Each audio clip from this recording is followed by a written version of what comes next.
Chapter 1. The contract, the pen felt like it weighed 1,000 pounds. Lily Morgan stared at the document before her, the words blurring together as tears threatened to spill from her eyes. Across the mahogany desk sat Julian Ashford, his gray eyes watching her with an intensity that made her heart hammer against her ribs. "You don't have to do this," he said quietly.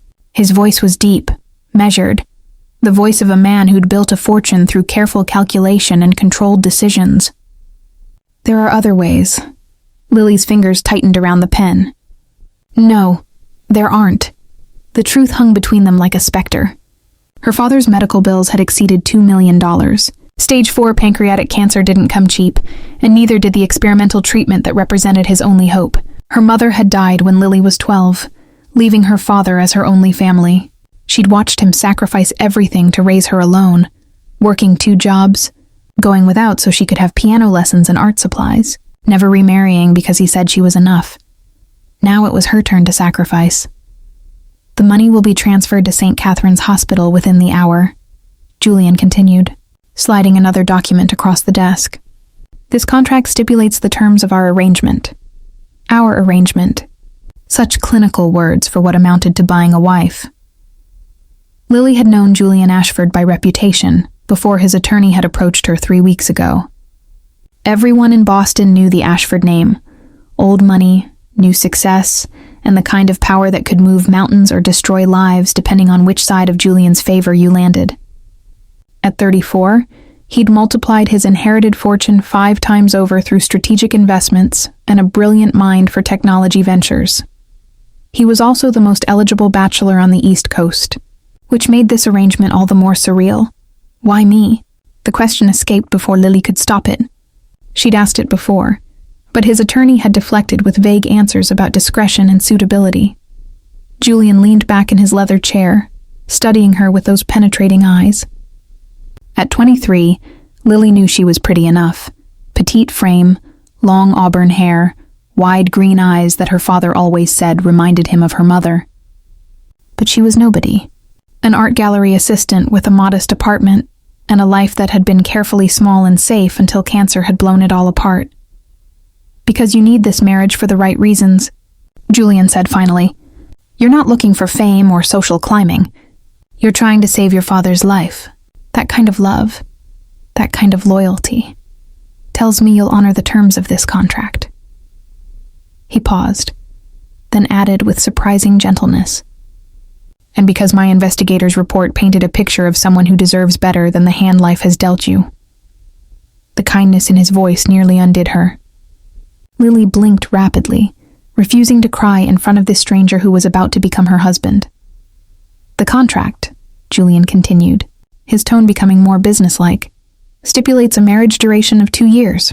You'll live in my home, attend social functions as my wife, and maintain the appearance of a genuine marriage. In exchange, all your father's medical expenses will be covered for the duration of the contract and 1 year beyond, regardless of outcome." Regardless of outcome, a polite way of acknowledging her father might die anyway. "At the end of 2 years, we'll divorce quietly. You'll receive a settlement of $5 million and a letter of recommendation for any career path you choose." He slid yet another document toward her, this one shorter. "This is a separate addendum. I wanted you to see it before you sign." Lily picked up the paper with trembling hands. Her eyes scanned the typed lines, then froze. Additional terms regarding marital intimacy. The bride enters this marriage without sexual experience. The groom acknowledges this and agrees to the following terms.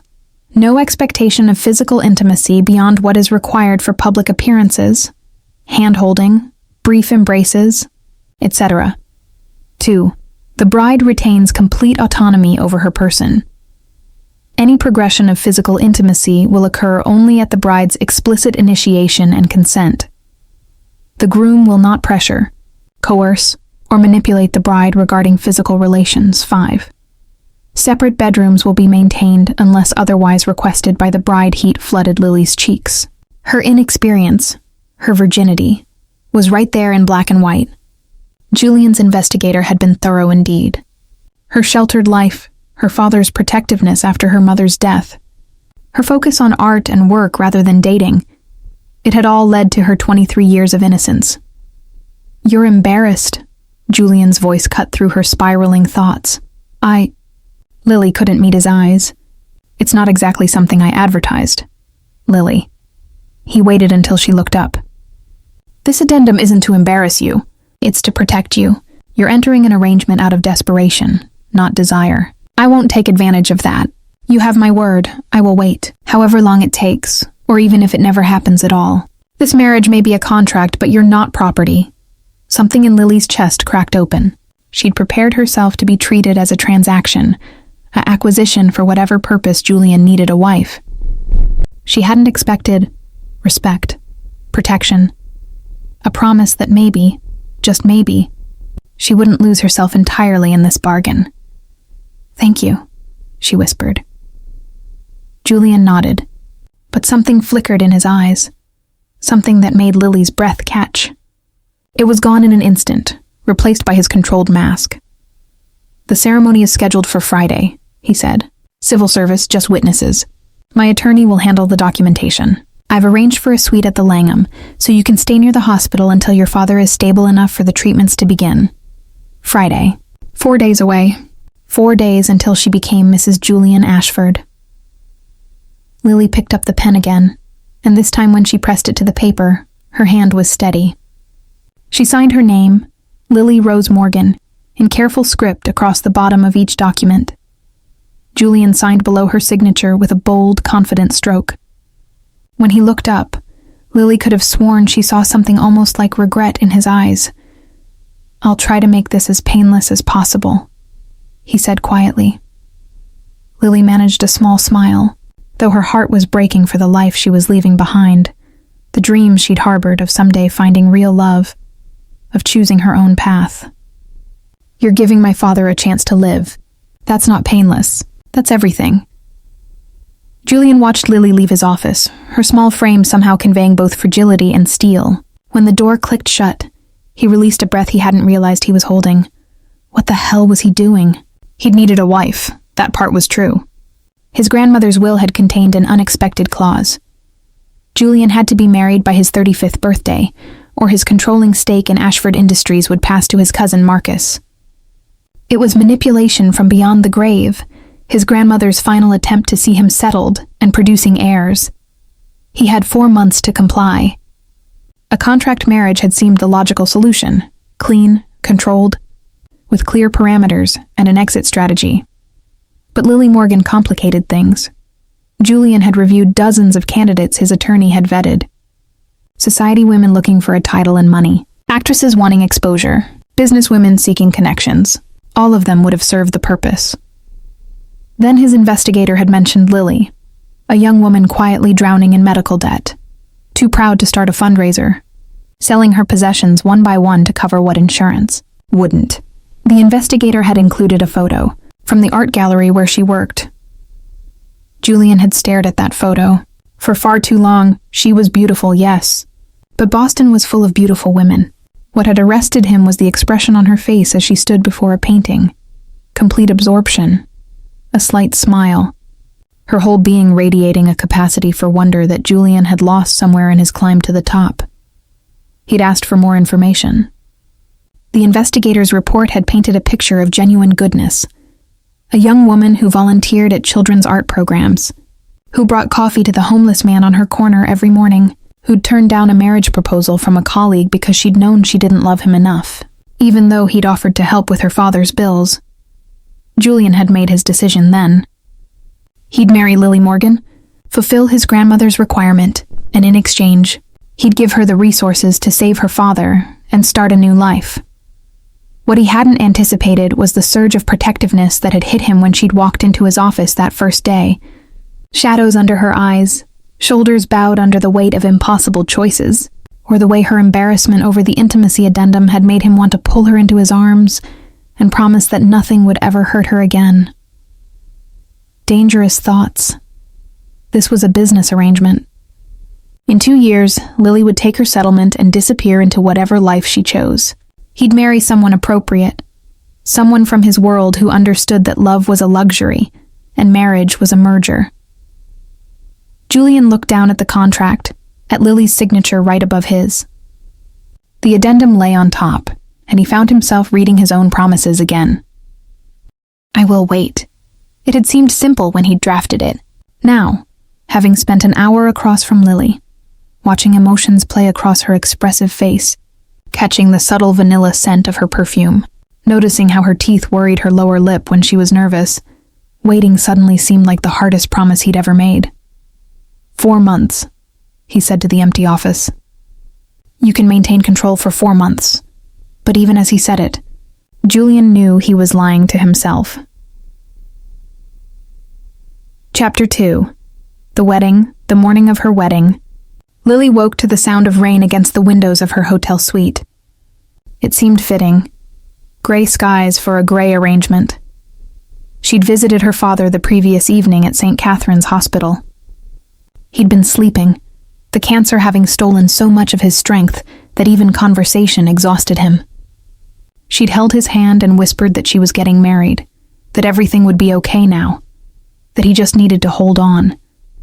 His eyes had fluttered open, lucid, for just a moment. Lily girl, he'd murmured in the nickname he'd used since she was small. You don't have to save me. I want to, she'd replied, tears streaming down her face. Please let me. He'd squeezed her hand with what little strength he had, and Lily chose to believe it was permission, absolution, blessing, whatever she needed it to be. Now she stood before the mirror in the bathroom of the Langham suite Julian had arranged, studying her reflection. She'd chosen a simple cream dress that fell to just below her knees, not white, because this wasn't that kind of wedding, but not too casual either. Her auburn hair was pulled back in a low chignon, small pearl earrings, her mother's only jewelry adorning her ears. She looked like a bride. She felt like a fraud. A knock at the door made her jump. When she opened it, a hotel attendant stood there with a large white box tied with an ivory ribbon. For Miss Morgan, the young man said, handing her the box. From Mr. Ashford. Lily carried the box to the bed, her heart racing inexplicably. Inside, nestled in tissue paper, was a bouquet of white roses and peonies, lush, fragrant, absolutely stunning. A note card lay on top in heavy cardstock. Every bride deserves flowers. The simple kindness of it made Lily's eyes burn with tears. She pressed the card to her chest, then carefully lifted the bouquet, breathing in the sweet scent. For just a moment, she let herself pretend this was real, that a man who knew her, who loved her, had chosen these flowers because he couldn't imagine marrying her without them. The fantasy lasted only seconds before reality crashed back in. Julian Ashford didn't love her. He barely knew her. This was business. Beautiful, well-executed business, but business nonetheless. Still, she carried the bouquet with her when the car service arrived to take her to City Hall. Julian was already waiting when Lily arrived at the courthouse. He stood in the marble hallway outside the clerk's office, wearing a charcoal suit that probably cost more than Lily's entire wardrobe. His dark hair was slightly longer than traditional business style, curling just slightly at his collar. When he turned at her approach, Lily's breath caught. He was devastatingly handsome. She'd known that from photos and their previous meeting. But there was something about seeing him now, about the way his gray eyes softened when he saw her, about how his gaze dropped to the bouquet in her hands, and a small, genuine smile curved his lips. They suit you, he said quietly as she reached him. They're beautiful. Thank you. An older woman with kind eyes approached them, Julian's attorney, Margaret Chen, who'd handled all the pre-wedding documentation. With her was a younger man in his 30s who Julian introduced as his business partner and friend, David Rothstein. Witnesses, Julian explained. I wanted to keep this as private as possible. Lily nodded, grateful. The fewer people who saw this transaction masquerading as a marriage, the better. The ceremony itself was brief and businesslike. A clerk led them into a small office where a judge waited, a woman in her 50s with silver hair and a no-nonsense expression that softened slightly when she saw Lily's bouquet. Are we ready? The judge asked. No. Yes, Lily said. The vows were standard civil service fare, the legally required words about taking each other as spouses, for better or worse, in sickness and health. When it came time to repeat them, Lily's voice was barely above a whisper. Julian's was steady and clear, his eyes never leaving hers. The rings? The judge prompted. Lily had forgotten about rings entirely, but Julian reached into his pocket and withdrew a small velvet box. Inside were 2 platinum bands, one larger, one delicate and feminine with small diamonds set into the band. May I? Julian asked, and something in his voice made Lily's heart stutter. She nodded, unable to speak. Julian took her left hand in his, the first time they'd touched beyond a handshake, and Lily felt electricity race up her arm. His hands were warm, strong, and surprisingly gentle as he slid the ring onto her finger. It fit perfectly. Your turn, the judge said to Lily. With trembling fingers, Lily lifted the larger band and reached for Julian's hand. He extended it willingly, and she noticed that his fingers weren't quite steady either. The ring slid on easily, the platinum bright against his tanned skin. By the power vested in me by the Commonwealth of Massachusetts, the judge said, I now pronounce you husband and wife. You may kiss the bride. Lily's eyes flew to Julian's. They hadn't discussed this. The contract said nothing about a kiss. This was just a formality, just the expected conclusion to a ceremony. But suddenly, Lily's entire body was taut with anticipation and nervousness. Julian stepped closer, and Lily's breath caught. He was tall. She'd known that. But having him this close made her acutely aware of how much bigger he was, how her head barely reached his shoulder. His hand came up to cup her cheek, his thumb brushing gently across her cheekbone. All right, he murmured so quietly only she could hear. Lily managed a tiny nod. And then Julian was lowering his head, his lips brushing against hers in the softest, most careful kiss imaginable. It lasted barely 3 seconds, chaste, appropriate, the kind of kiss you might give someone in greeting. But those 3 seconds rearranged something fundamental in Lily's chest. His lips had been warm and firm. She'd caught a hint of his cologne, something cedar and spice that made her want to lean in closer. And for just a heartbeat, his hand on her cheek had tightened, as though he'd wanted to pull her closer, deepen the kiss, throw away all his careful control. Then he'd pulled back, his expression neutral again, and Lily was left wondering if she'd imagined that moment of hesitation. Congratulations, the judge said warmly, oblivious to the tension. I wish you both a long and happy marriage.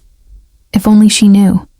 Julian had arranged a car to take them directly to his home after the ceremony. Correction, their home now. Lily sat in the back seat of the Mercedes, acutely aware of Julian beside her, of the ring on her finger that caught the weak afternoon light, of the fact that she was now Mrs. Julian Ashford. Are you hungry? Julian asked. We could stop somewhere for lunch, Lily shook her head. I should probably see my father. I've arranged for private nursing care starting this afternoon, Julian said. The oncology team will begin the treatment protocol tomorrow morning. Your father will be well looked after. My father, not your old man or the patient. The respect in Julian's phrasing made Lily's throat tight. Thank you, she whispered. They drove in silence for a while, the city giving way to more upscale neighborhoods, and finally to an area of estates set back from the road. The car turned through iron gates that opened automatically, following a tree-lined drive to a sprawling stone mansion that looked like something from an English countryside. Home, Julian said, and Lily couldn't tell if he was being ironic. A housekeeper met them at the door. A warm-faced woman in her 60s named Mrs. Chen, no relation to the attorney apparently. She congratulated them with genuine enthusiasm that made Lily feel even more like a fraud. I've prepared the blue suite for Mrs. Ashford, Mrs. Chen said to Julian. As you requested. Julian nodded, then turned to Lily. I'll show you to your room. You can rest and we'll have dinner around 7 if that suits you. Your room. Separate bedrooms as promised in the contract. So why did Lily feel a small, irrational pang of disappointment? Julian led her up a sweeping staircase and down a hallway lined with art. Pieces Lily recognized and many she didn't, all museum quality. He stopped before a door and opened it, stepping aside to let her enter. Lily's breath caught. The room was enormous, larger than her entire previous apartment. A 4-poster bed with soft blue linens dominated one wall. French doors opened onto a small balcony with a view of gardens that even in late October were meticulously maintained. There was a sitting area with a fireplace, a desk by the window, and 2 doors that Lily assumed led to a closet and bathroom. "Your things from your apartment have been moved into the closet," Julian said. "If you need anything else, just ask Mrs. Chen or myself. My room is at the end of the hall." He pointed left, and Lily filed away that information. He was close, but not too close. Available, but separate. "Julian?" Lily turned to find him already at the door, preparing to leave and give her privacy. It's beautiful. Thank you." Something flickered across his face. Surprise, maybe, or pleasure. "You're welcome, and Lily, for what it's worth, you looked lovely today, like a real bride." He left before she could respond, the door clicking softly shut behind him. Lily sank onto the edge of the bed, still clutching her bouquet, the taste of their brief wedding kiss still ghosting across her lips. She looked at the ring on her finger, platinum and diamonds, probably worth more than anything she'd ever owned. A real bride. But not a real wife. Not yet. Maybe not ever. But as Lily lay back on the impossibly soft bed and closed her eyes, she couldn't stop thinking about the way Julian's hand had trembled slightly when he'd placed the ring on her finger, or the way his thumb had stroked her cheek before he'd kissed her, or the way he'd looked at her like she was something precious rather than purchased. It was dangerous to read into those moments. This was a contract, nothing more, so why did her heart insist on ignoring her head? Chapter 3. First night dinner was an unexpectedly intimate affair. Lily had expected a formal dining room with a table long enough to seat 20, where she and Julian would sit at opposite ends and shout conversation past elaborate centerpieces. Instead, Mrs. Chen had set a small table in what Julian called the morning room, a cozy space with windows overlooking the gardens, now dark with evening. "I thought we could keep things casual," Julian explained as he held out Lily's chair. "Unless you prefer formality." "No, this is nice." And it was. Mrs. Chen had prepared roasted chicken with herbs, roasted vegetables, and a salad with pears and candied walnuts. A bottle of white wine sat in an ice bucket, though Julian poured Lily water without asking if she wanted alcohol. Had his investigator's report mentioned that she rarely drank? Or was he just being cautious? They ate in silence for a few minutes, the clink of silverware on china the only sound.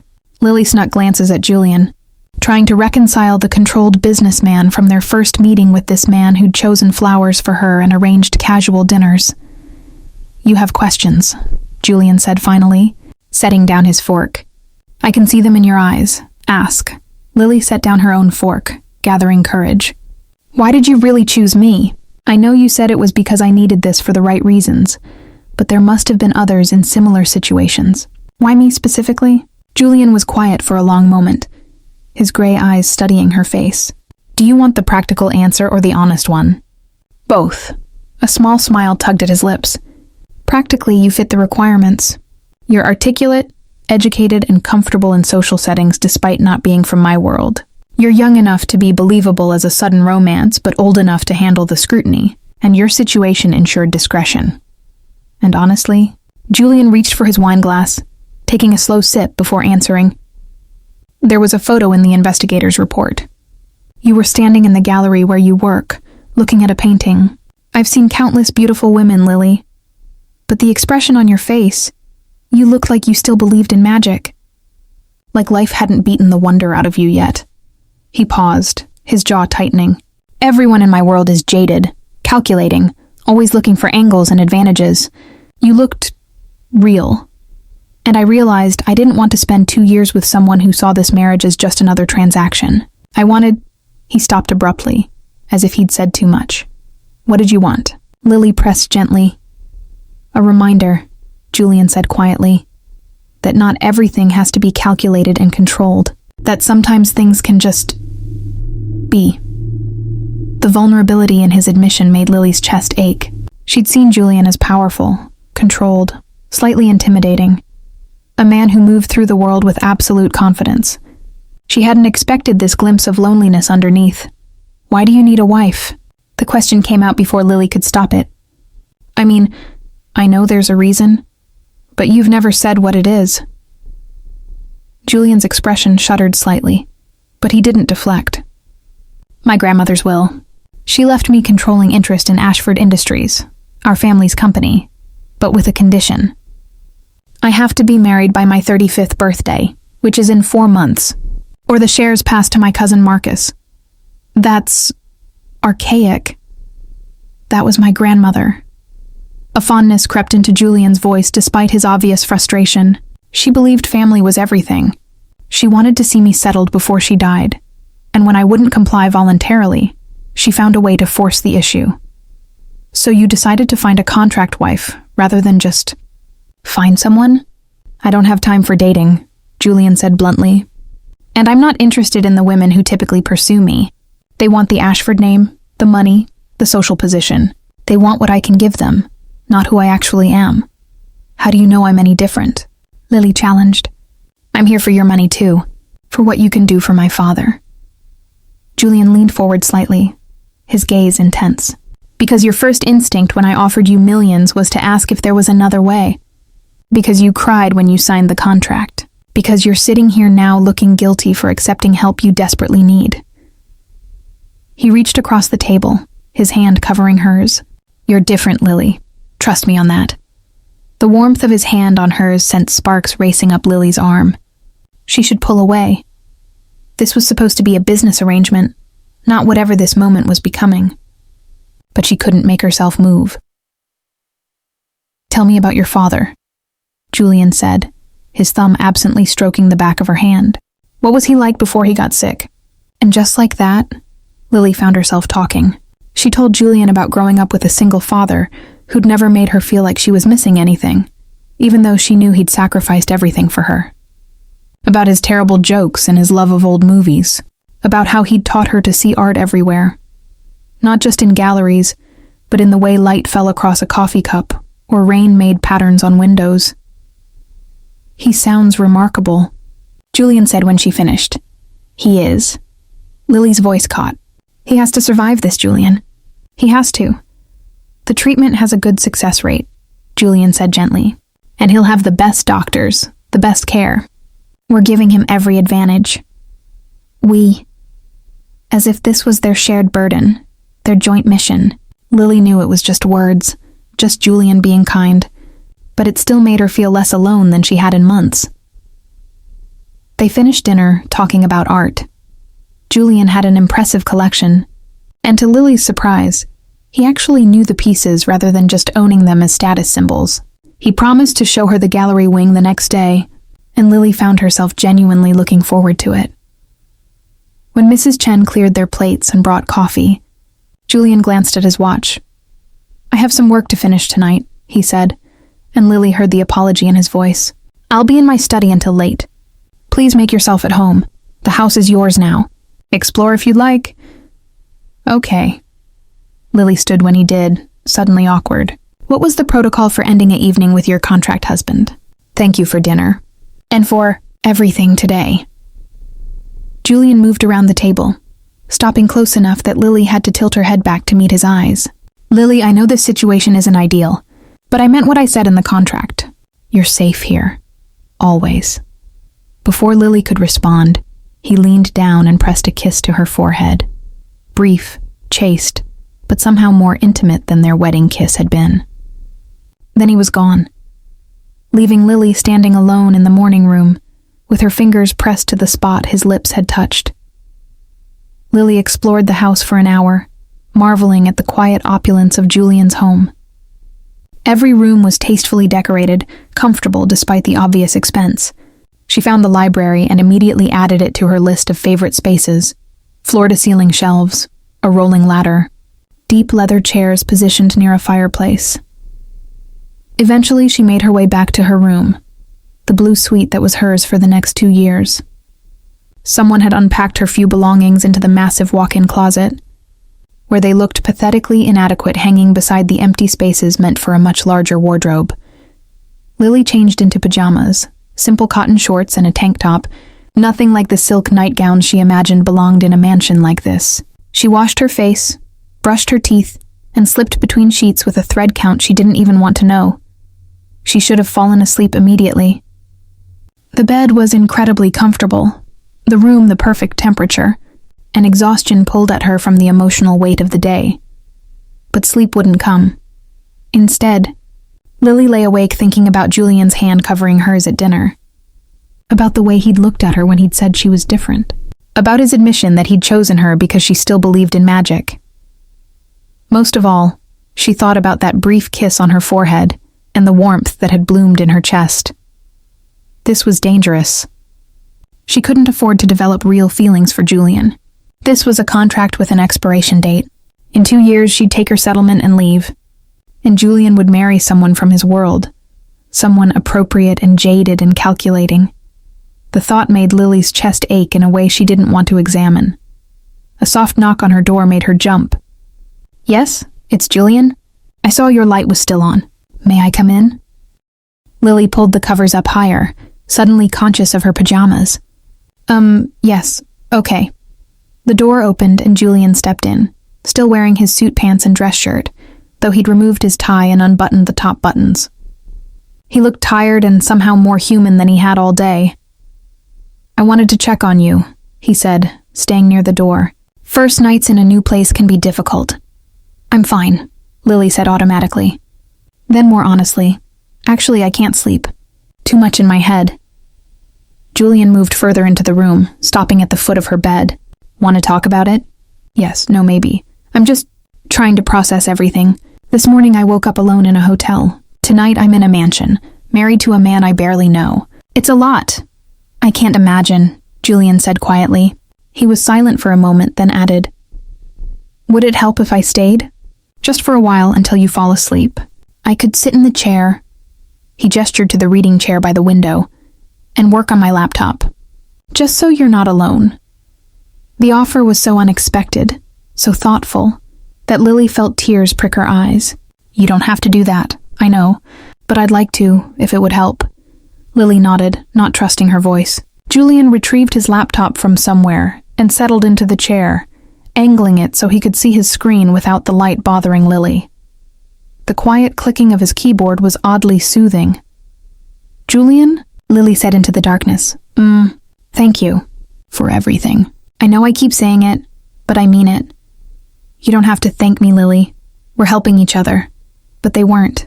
Not really. Julian was saving her father's life and asking virtually nothing in return. A few social appearances, the appearance of a marriage. It was hardly equitable. Lily closed her eyes, listening to the soft sound of Julian working. Knowing he was there, just a few feet away, made the enormous room feel less empty, made this strange new life feel slightly less terrifying. She was drifting off when she heard Julian's voice, so quiet she almost thought she'd imagined it. "Sleep well. Lily, you're safe now, and despite everything, the contract, the strangeness, the uncertain future," Lily believed him. Chapter 4. Learning to live together. The first week of marriage was an exercise in careful navigation. Lily fell into a routine of sorts. She'd wake early and have breakfast with Julian before he left for his office downtown. They'd discuss innocuous topics, the news, books, her father's treatment progress. Then Julian would disappear into his world of board meetings and conference calls, and Lily would visit her father at the hospital. The experimental treatment was brutal. Lily sat by her father's bedside as he endured rounds of chemotherapy that left him weak and nauseated. But the oncology team was cautiously optimistic. Early scans showed the tumors responding. "You look different," her father said one afternoon, studying her through eyes dimmed by exhaustion. "Happier, maybe. Or just less worried." "I am less worried," Lily said, squeezing his hand. "Because you're getting better." "I'm not talking about me, Lily girl." Her father's knowing look made her squirm. "Tell me about your husband." Lily had given her father only the barest details.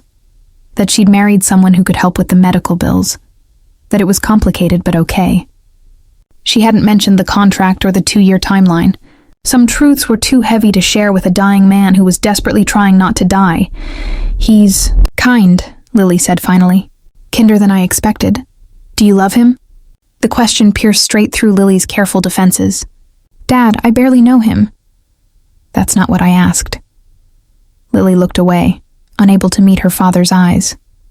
Did she love Julian? No, it had only been a week. But there was something growing in her chest when she thought about him, something warm and terrifying and completely unauthorized by their contract. "It's complicated," she said finally. Her father chuckled weakly. "Love always is." Julian, meanwhile, was discovering that having Lily in his home was far more disruptive than he'd anticipated, not in bad ways. She was quiet, considerate, gave him space. She didn't demand attention or redecorate or complain about anything. If anything, she seemed to take up less space than she should, as if trying to make herself invisible in his house. No, the disruption was entirely internal. He'd catch glimpses of her curled up in the library reading. He'd come home to find her in the kitchen teaching Mrs. Chen a recipe her father used to make. He'd see her light on late at night and know she was struggling to sleep, and it took everything in him not to go to her door and offer to stay like he had that first night.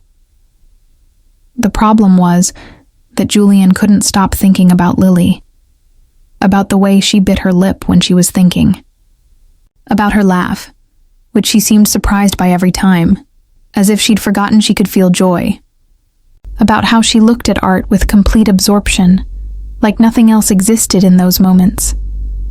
Most of all, he thought about kissing her, really kissing her, not the chaste press of lips at their wedding. He wondered what she'd taste like, how she'd feel pressed against him, what sounds she might make. These thoughts directly violated the spirit of their contract, and Julian hated himself for them. He'd promised to wait, to give Lily complete autonomy. The last thing she needed was her contract husband developing an inconvenient attraction. So Julian threw himself into work, stayed late at the office, and maintained careful distance even as everything in him wanted to eliminate the space between them. The first social event came at the end of their second week of marriage. Julian's business partner David was hosting a dinner party, and attendance was non-negotiable. "You'll need a dress," Julian said over breakfast that morning. "Something cocktail appropriate. I've arranged for a personal shopper to come by this afternoon with selections." Lily's eyes widened. "I can find something, Lily." Julian's tone was gentle but firm. "You're my wife now. People will be watching, judging. I want you to feel confident and comfortable. Let me provide this for you." It was the first time Julian had explicitly referenced the public aspects of their arrangement. Lily had known this was coming. Appearing together at social functions was part of the contract. But knowing and experiencing were different things. That afternoon, a woman named Simone arrived with a rack of designer dresses and an assessing eye that made Lily want to hide. But Simone turned out to be lovely, with a gift for knowing exactly what would work and a complete lack of judgment about Lily's nervous uncertainties. They settled on a deep emerald dress in silk that clung to Lily's frame and made her eyes look impossibly green. Simone paired it with simple gold jewelry and strappy heels that Lily immediately wanted to take off. When Julian saw her that evening, he went completely still. Lily stood at the top of the stairs, gripping the banister to keep her balance in the heels. Julian waited below, devastating in a dark suit. His eyes traveled slowly from her face down to her shoes and back up, and the heat in his gaze made Lily's breath catch. "You look stunning," he said roughly. Then, as if remembering himself, "Ready?" The drive to David's penthouse was quiet. Lily could feel Julian's tension, though she didn't understand it. Was he worried she'd embarrass him? Say the wrong thing? Hey. She reached over and touched his hand. "I'll try not to mess this up." Julian's head snapped toward her. "What? I know this is important. I'll be careful. Say the right things." "Lily, stop." Julian turned his hand over, lacing his fingers through hers. "You're not going to mess anything up. I'm not worried about that. Then what's wrong?" "You've barely said a word." Julian was quiet for a long moment. Then, "I'm trying very hard to remember that you're not actually mine. That this is temporary. And you looking like that..." He broke off, jaw clenching. "It's making that difficult. Oh. The admission hung between them, raw and honest. Lily's heart hammered against her ribs. "Julian, we're here," he said, as the car pulled up to a sleek high-rise. The moment was over, his controlled mask sliding back into place. But as they exited the car, Julian kept his hand firmly in hers. David's dinner party was exactly what Lily had feared. A room full of wealthy, polished people who all seemed to know each other and shared references to places and events completely outside Lily's experience. But Julian never left her side. He introduced her to everyone with obvious pride, his hand remaining at the small of her back or holding hers.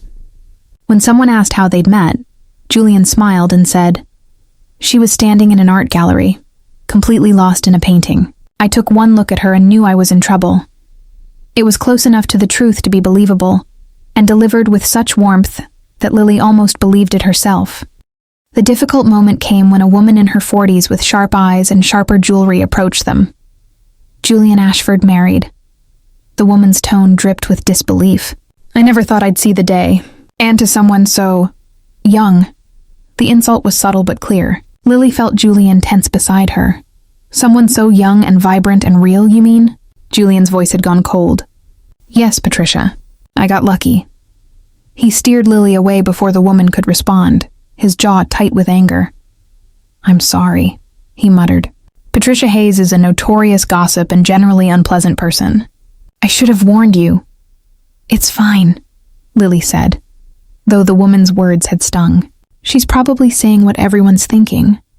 That you married down." Julian stopped walking, turning Lily to face him. They were in a quieter corner of the penthouse, slightly away from the main party. "Listen to me," Julian said intently. "You didn't marry down. If anything, I married up. You're kind and genuine and see beauty in the world that most of these people stopped noticing years ago. Don't let anyone make you feel less than." Lily's eyes burned with sudden tears. "You don't have to say that." "I'm not saying it because I have to. I'm saying it because it's true." Julian's hand came up to cup her face, his thumb brushing away a tear that had escaped. "Lily," they were standing too close. His hand was warm against her cheek, his gray eyes dark with something that made Lily's pulse race. She could feel the heat of his body, smell his cologne, see the way his gaze dropped to her lips. "He's going to kiss me," Lily thought. "And I want him to. Julian, there you are." David's voice shattered the moment. "I need to steal you for 5 minutes. There's someone who wants to discuss the Singapore deal." Julian closed his eyes briefly, and Lily saw frustration flicker across his face. But he stepped back, his hand dropping from her face. "I'll be right back," he promised Lily. "Stay here?" She nodded, not trusting her voice. Julian squeezed her hand once, then followed David back into the crowd. Lily pressed her fingers to her cheek where Julian's hand had been, her heart still racing. What had just almost happened? And more importantly, did she want it to happen again? "Yes," whispered a treacherous voice in her head. "God help me, yes." Chapter 5. Cracks in the armor. The almost kiss haunted Lily for days. She'd replay the moment in her mind, the way Julian had looked at her, the heat in his eyes, how close his lips had been to hers. What would have happened if David hadn't interrupted? Would Julian have kissed her? Would she have let him? Would she have kissed him back? The answer to that last question terrified her. Julian, for his part, seemed to be avoiding her. He left earlier for work, came home later, took calls in his study with the door closed.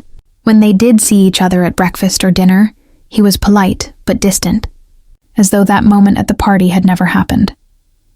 It hurt more than Lily wanted to admit. By the 3rd week of their marriage, Lily felt like she was living with a ghost. She'd catch glimpses of Julian in the halls, hear his voice on phone calls, but they barely spoke beyond polite pleasantries. "Give him time," Mrs. Chen said one afternoon when she found Lily standing alone in the conservatory, staring out at the gardens without really seeing them. Men like Mr. Ashford, they're used to controlling everything. When something makes them feel out of control, they retreat. "I'm not trying to control him," Lily protested. Mrs. Chen smiled knowingly. "That's exactly the problem, dear. You're affecting him without trying. That's the most dangerous kind of power. Julian was going insane. He'd almost kissed Lily at David's party. Would have kissed her if they hadn't been interrupted. And the worst part was how badly he still wanted to. The contract mocked him from its locked drawer in his study. He'd promised to wait, promised to let Lily have complete autonomy. Instead, he was fantasizing about his wife, his virgin wife who'd entered this marriage out of desperation, not desire, at every possible moment. He couldn't trust himself around her.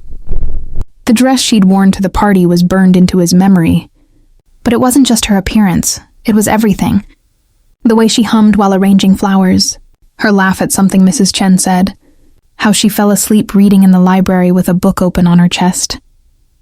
He was falling for her, and it was the worst possible thing that could happen. So Julian did what he always did when emotions threatened his control. He worked obsessively, maintained distance, and told himself it was for everyone's good. The problem was that avoiding Lily hurt worse than wanting her. The breakthrough came on a Friday evening, 3 weeks into their marriage. Julian came home from work to find the house dark and quiet. Mrs. Chen had left for the day. He checked the kitchen, the library, the conservatory, no Lily. A flutter of panic moved through his chest. He took the stairs 2 at a time to Lily's room and knocked. No answer. Lily? He tried the handle, locked. Lily, are you in there? A muffled sound came from inside, something that might have been crying.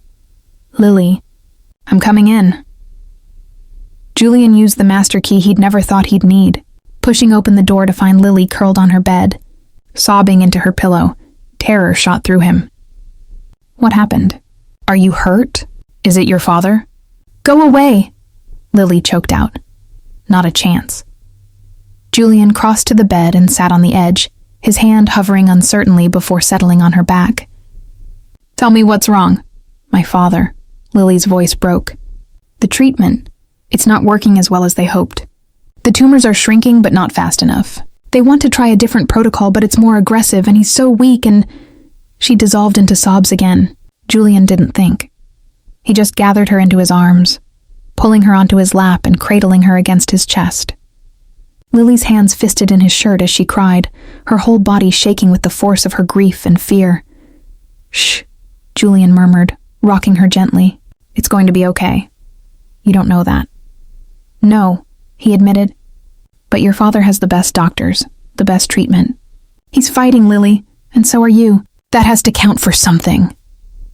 Lily cried until she had no tears left, until she was just hiccuping against Julian's chest. He held her through all of it, one hand stroking her hair, the other rubbing circles on her back. Finally, she pulled back slightly, looking up at him with red, swollen eyes. I'm sorry. I got your shirt all wet. I don't care about my shirt. Julian's hand came up to cup her face, his thumb brushing away the remaining tears. I care about you. The words hung between them, more honest than Julian had intended. Lily's breath caught, her green eyes searching his face. Julian, I know, he said quietly. I've been avoiding you, keeping my distance. I thought it would be easier. Easier for who? For both of us. Julian's jaw clenched. Lily, you came into this marriage out of necessity. You needed help, and I provided it in exchange for appearances. That was the deal. But He stopped, unsure how to continue without violating the careful boundaries they'd established. But what? Lily prompted softly. Julian closed his eyes briefly, then opened them to meet hers with unflinching honesty. But somewhere between our wedding day and now, I started forgetting this was supposed to be temporary. Started wanting things I have no right to want. Lily's hand came up to rest against his chest, right over his heart. What if I want those things too? Julian's heart stopped, then started again in double time. Don't say that unless you mean it. I mean it. Lily's voice was barely above a whisper. I know I shouldn't. I know this is just supposed to be a contract. But Julian, you've been so kind to me. So patient. You saved my father's life. And somewhere along the way I started...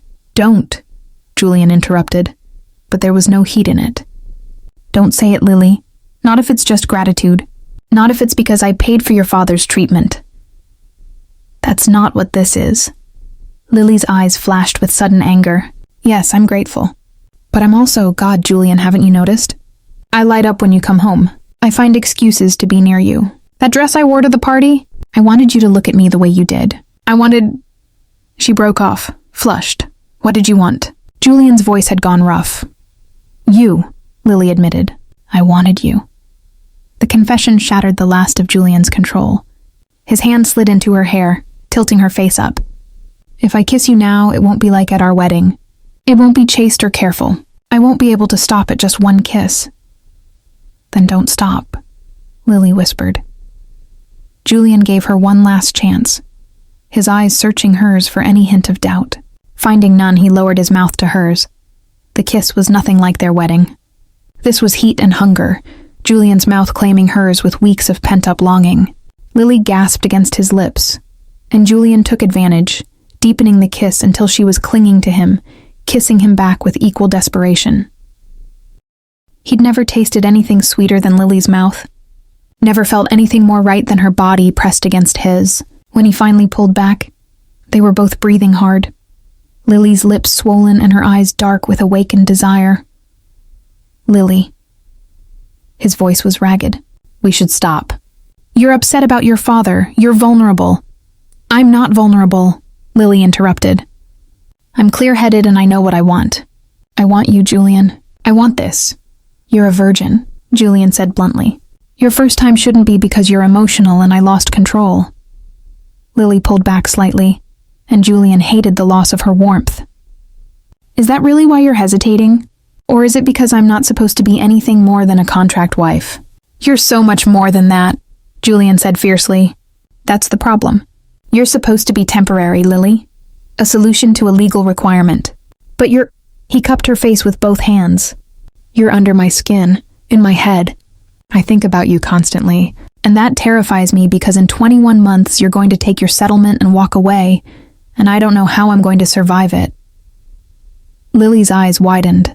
Julian, I'm falling for you, Julian admitted, the words wrenched from somewhere deep in his chest. Against every intention, every carefully laid plan, I'm falling for you. So we need to stop this now, before it goes any further, because I promised not to take advantage of you. And this, what I'm feeling, it feels like the worst kind of advantage. Lily was quiet for a long moment, her hand still resting against his chest.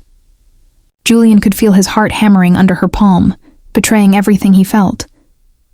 What if I want to change the contract? Lily said finally. What? The contract. The one that says this is temporary, that we're just playing roles. Lily's eyes met his, clear and certain. What if I want to renegotiate? Make it real? Julian's breath caught. Lily, you don't know what you're saying.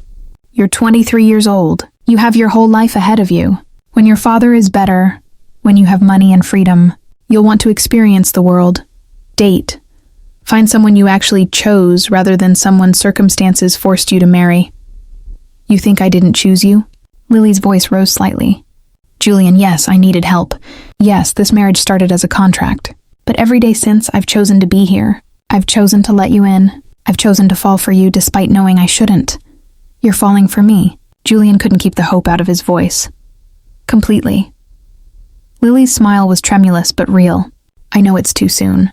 I know it's complicated, but I can't help how I feel, and I don't want to wait 21 months to see if this is real. I want to find out now. Julian closed his eyes, warring with himself. Everything logical told him to refuse, to maintain the boundaries they'd established, but everything in his heart was screaming at him to take what Lily was offering, to stop fighting what they both clearly felt.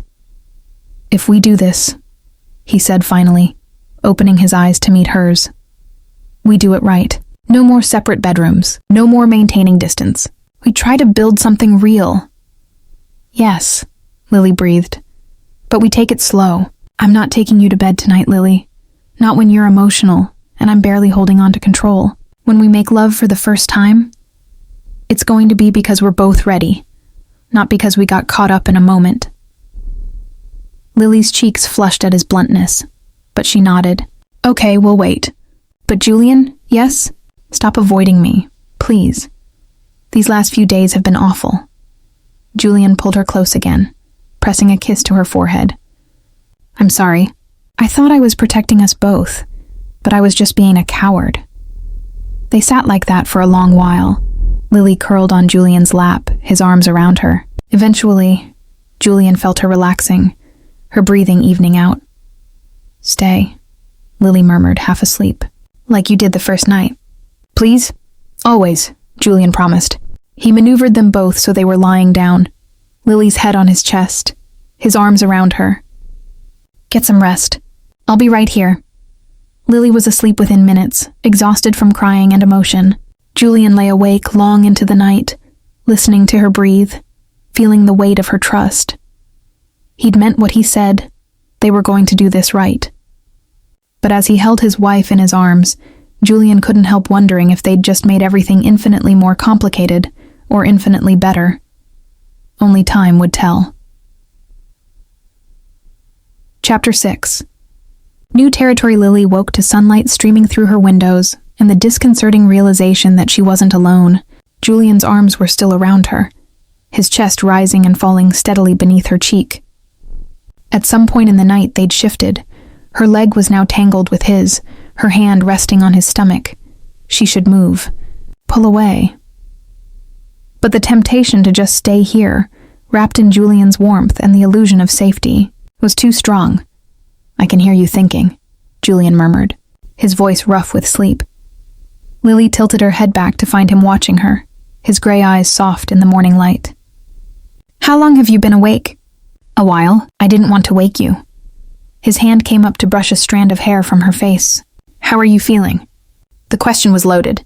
Lily knew he wasn't just asking about sleep. "Confused," she admitted. "Scared, but also hopeful." Julian's expression turned serious. "Lily, about last night. What we said, we don't have to rush into anything. If you want to slow down, take more time, no." Lily pushed herself up on one elbow to look at him properly. "I meant what I said. I want to try to make this real. But Julian, I need you to understand something." "What?" "I've never done this before. Any of this. I've never even had a serious boyfriend. I don't know how to be someone's wife, or how to navigate a relationship.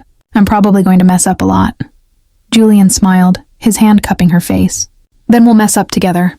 Because I've never tried to build something real either, Lily. Every relationship I've had was surface level at best. It's new territory for both of us." The admission made Lily's chest ache with tenderness.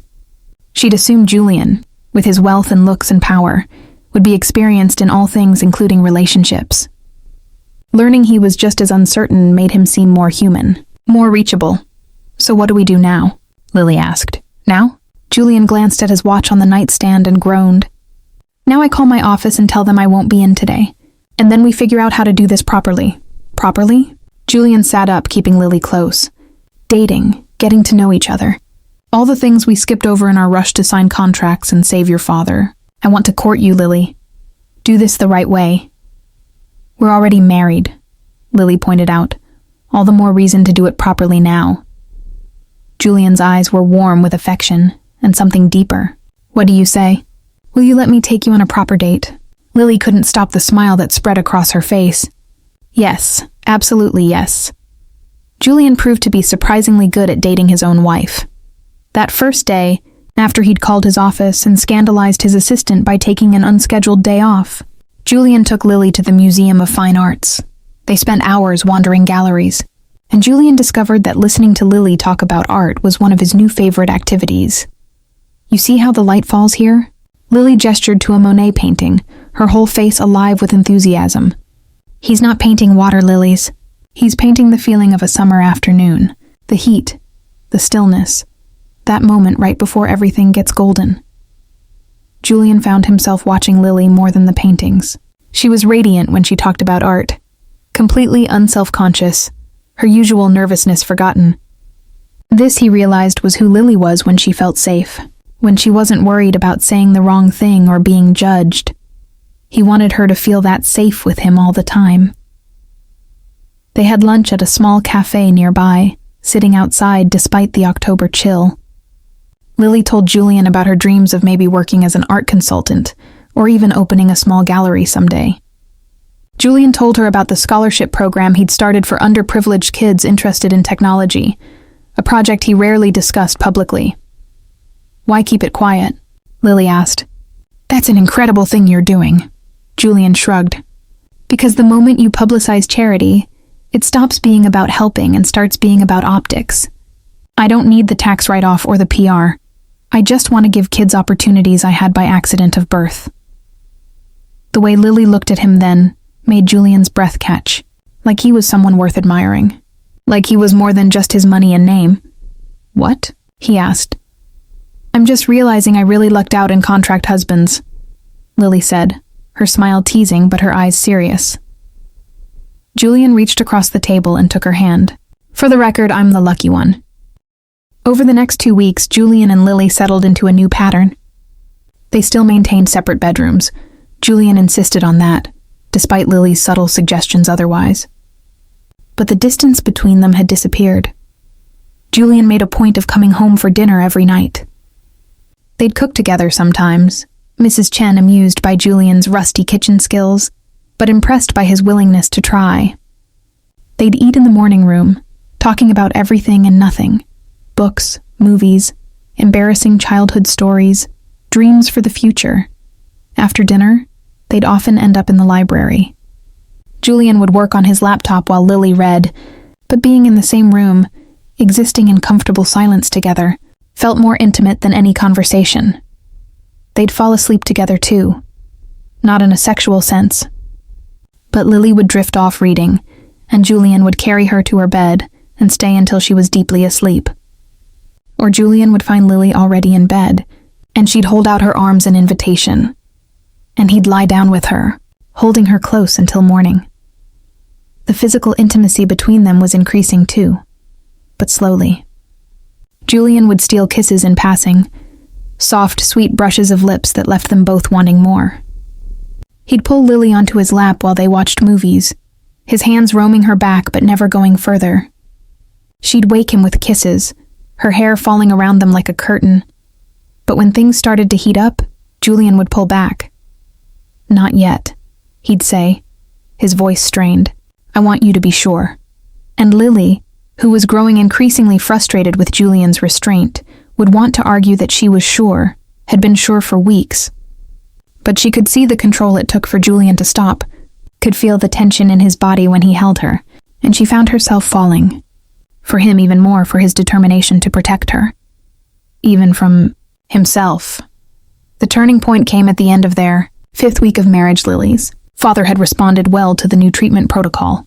The tumors were shrinking significantly, and his strength was returning. The doctors were cautiously using words like remission and survival. Lily cried when she got the news, clutching her father's hand as he assured her he wasn't going anywhere yet. "You did this," he said. "Whatever bargain you made, whatever you sacrificed. You saved my life, Lily girl.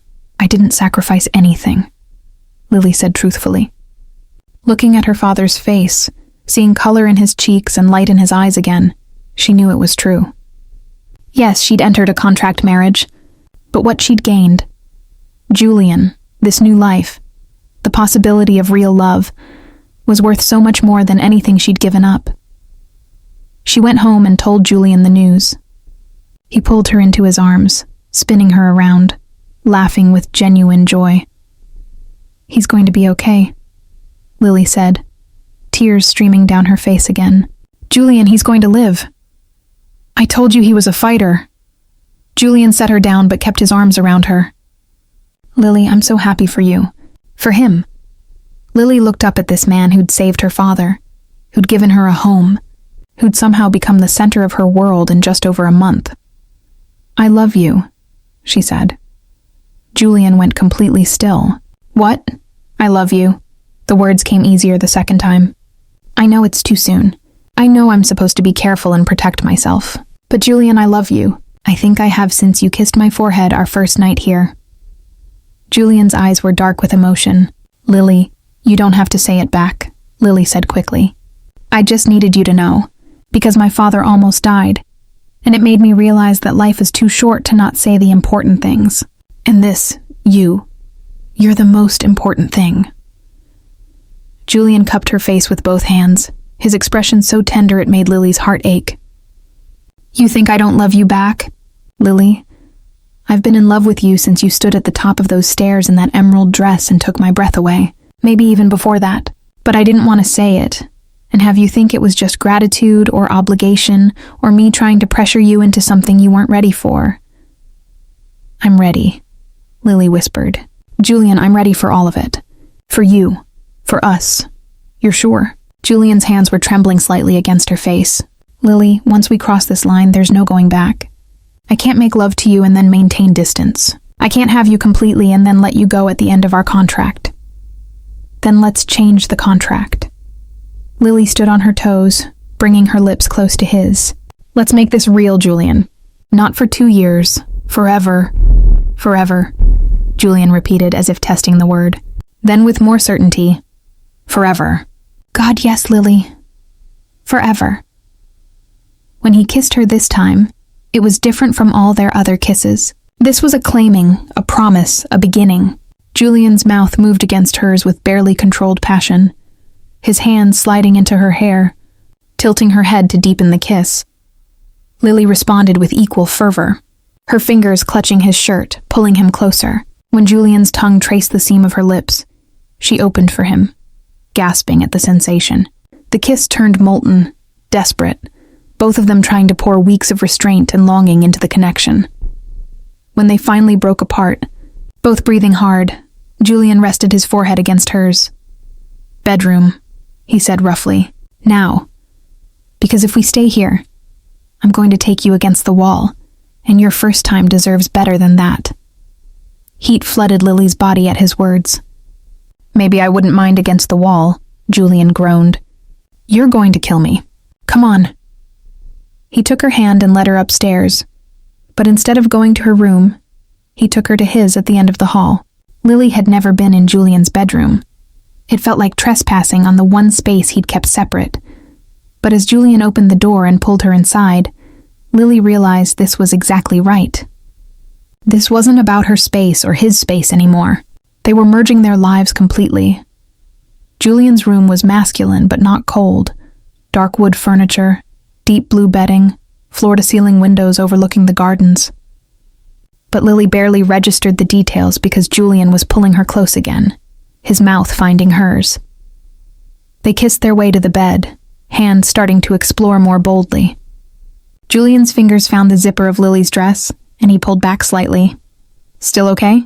His voice was rough with desire, but his eyes were searching hers, making sure. More than okay, Lily assured him. Julian, I want this. I want you. Thank God, Julian muttered, then slid the zipper down. What followed was the most beautiful night of Lily's life. Julian was patient despite his obvious desire, taking his time to map every inch of her body, murmuring words of praise and encouragement. When Lily grew nervous or tense, he'd slow down, kiss her gently, remind her they had all the time in the world. You're so beautiful, he whispered against her skin. So perfect, Lily. I want to memorize every freckle, every curve. Lily had expected pain when they finally came together. Everyone said the first time hurt. But Julian was so careful, so focused on her pleasure rather than his own, that when he finally entered her, there was only a brief moment of discomfort, quickly replaced by fullness. Connection, rightness, okay? Julian was trembling with the effort of staying still, giving her time to adjust. Better than okay. Lily pulled him down for a kiss. Perfect. They moved together slowly at first, finding a rhythm.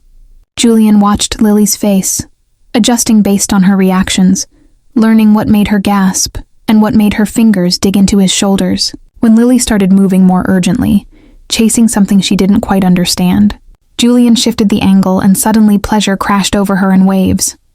Julian followed her over the edge moments later, Lily's name on his lips like a prayer.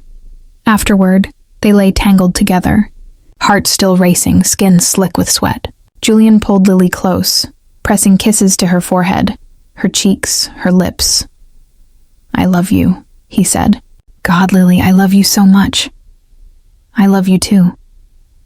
Lily nestled closer, feeling safe and cherished and completely whole. This us, it's real now, right? Not just a contract? It was real the moment you walked into my office, Julian said. I just didn't know it yet. But yes, Lily, this is real. You're mine and I'm yours, and I'm never letting you go. Lily smiled against his chest. A month ago, she'd signed a contract selling 2 years of her life to save her father. Tonight, she'd found something worth far more than any contract.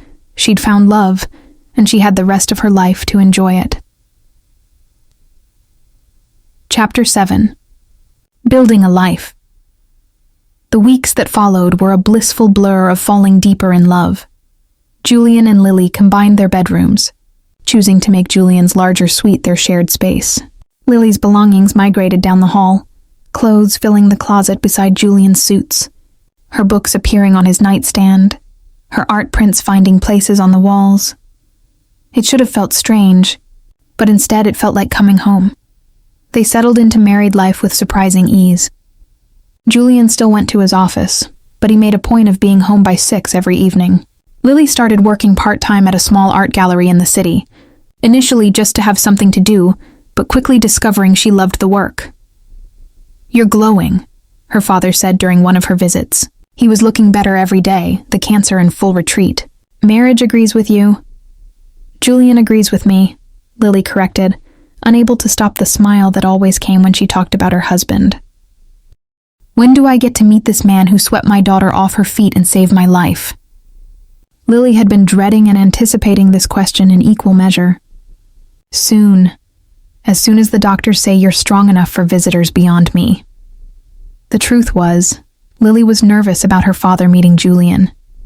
Not because she thought they wouldn't get along.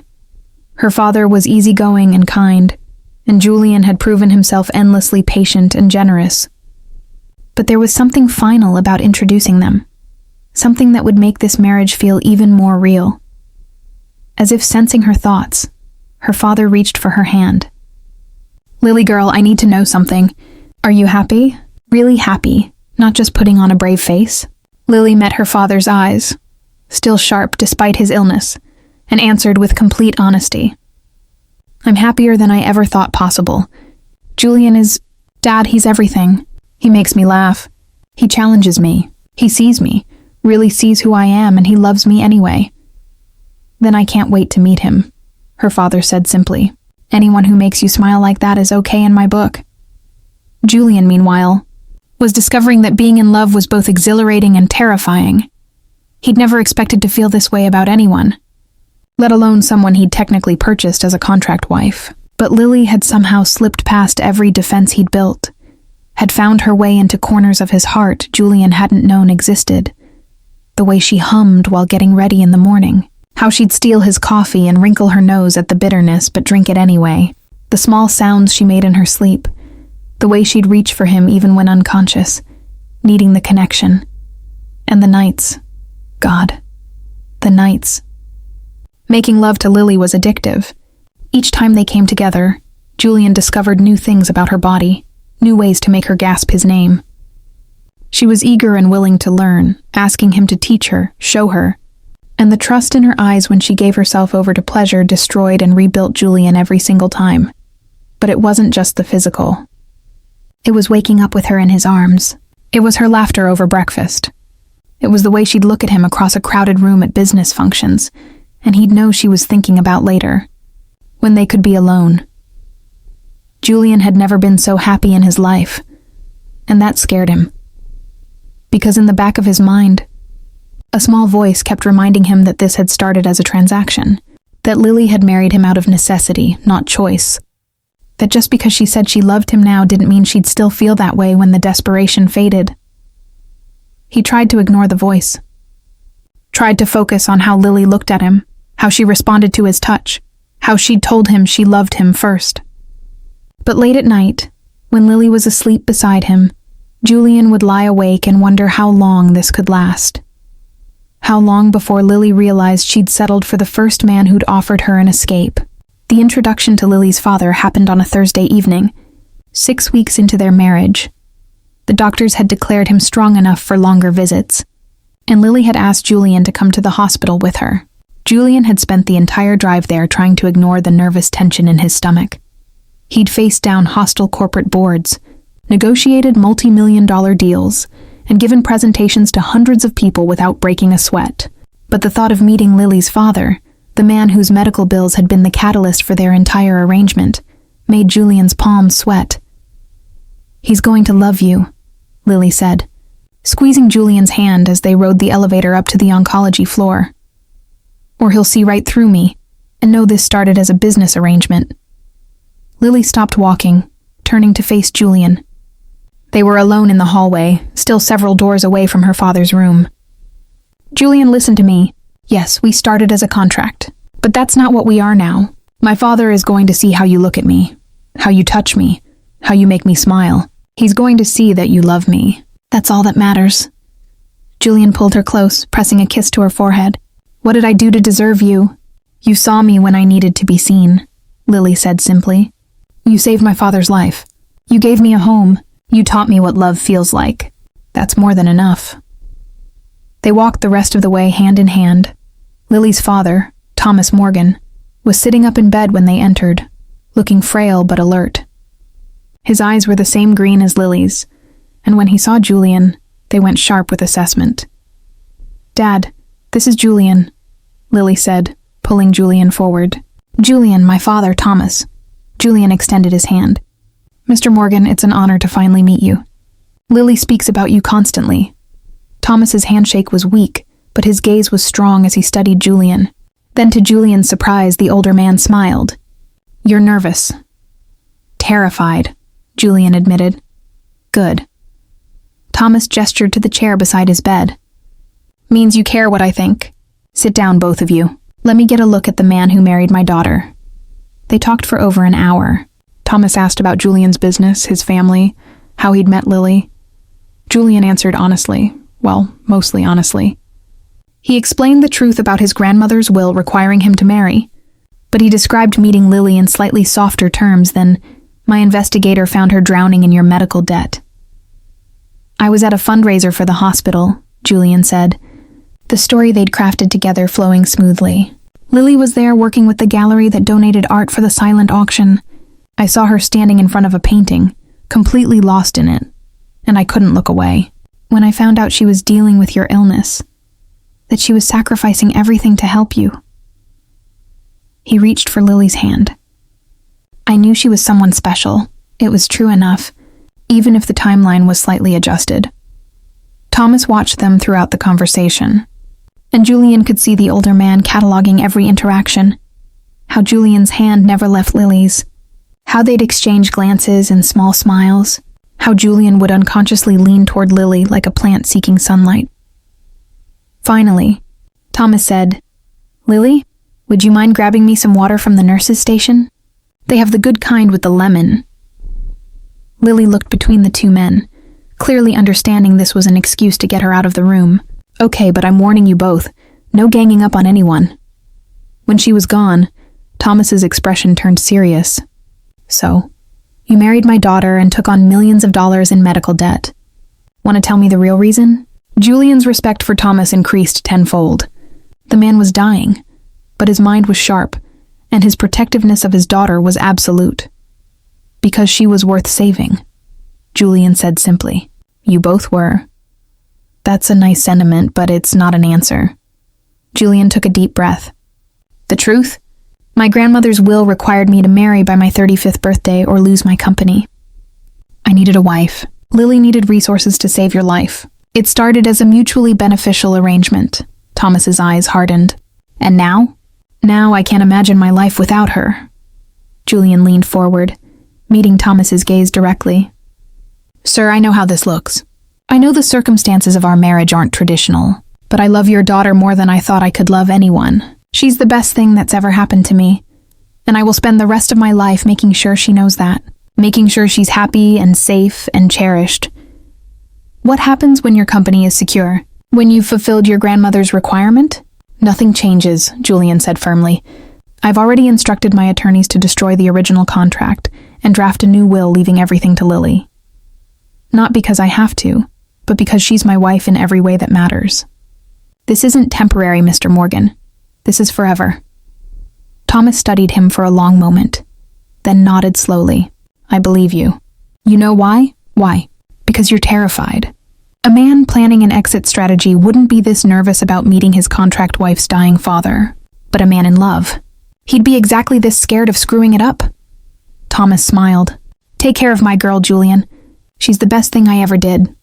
"I know," Julian said, "and I will. I promise." When Lily returned with the water, she found both men smiling, and the relief on her face made Julian's chest tight. He stood and pulled her close, pressing a kiss to her temple. "Everything okay?" she whispered. "Perfect," Julian assured her. "Your father is wonderful, by the way," Thomas chuckled from his bed. "Flattery will get you everywhere, son. Now come here, Lily girl. Tell your old man when you're going to make me a grandfather." Lily's face went bright red. "Dad, what?" "I'm in remission, but I'm not getting any younger. And if you two keep looking at each other like that, I'm expecting an announcement any day now." Julian laughed, loving how flustered Lily was. "Give us some time, Mr. Morgan. We've only been married 2 months. Call me Thomas. And fine, I'll be patient, but not too patient." They left the hospital an hour later, Lily still blushing from her father's teasing. As they drove home, she leaned her head on Julian's shoulder. "Thank you," she said softly. "For what?" "For being you. For loving me. For making my father smile. For everything." Julian kissed the top of her head, one hand leaving the steering wheel to lace fingers with hers. "You don't have to thank me for loving you, Lily. It's the easiest thing I've ever done." And as they drove through the Boston streets, heading toward the home they now shared, Julian let himself believe that maybe, just maybe, this happiness was real and permanent. Maybe the voice in his head was wrong. Maybe Lily really did love him, not just the circumstances that had brought them together. Maybe forever was actually possible. Chapter 8. Shadows and doubts, Julian should have known that happiness this complete wouldn't last unchallenged. The trouble started with a phone call on a Monday morning. Julian was in his home office, reviewing contracts while Lily got ready for her shift at the gallery. When his phone rang and he saw his cousin Marcus's name, his instincts immediately went on alert. "Julian." Marcus's smooth voice oozed false congeniality. "I hear congratulations are in order. You got married, how convenient." Julian's jaw tightened. "What do you want, Marcus?" "Just calling to express my surprise. You, of all people, married, and to a nobody from nowhere. It's almost like you were desperate to fulfill grandmother's requirement before the deadline." "Lily isn't a nobody, and our marriage is none of your business." "Actually, it is my business, especially when I received an interesting phone call this morning from an investigator who claimed you hired him to find a suitable contract wife." Marcus paused, letting the words sink in. "Imagine my surprise when he named your new bride as the chosen candidate." Julian's blood ran cold. "That's ridiculous, is it? Because I have documentation. Emails between you and your attorney discussing potential candidates. The investigator's report on Lily Morgan, complete with financial analysis showing her desperate situation. A copy of a prenuptial agreement with some very interesting clauses about the duration and terms of your arrangement."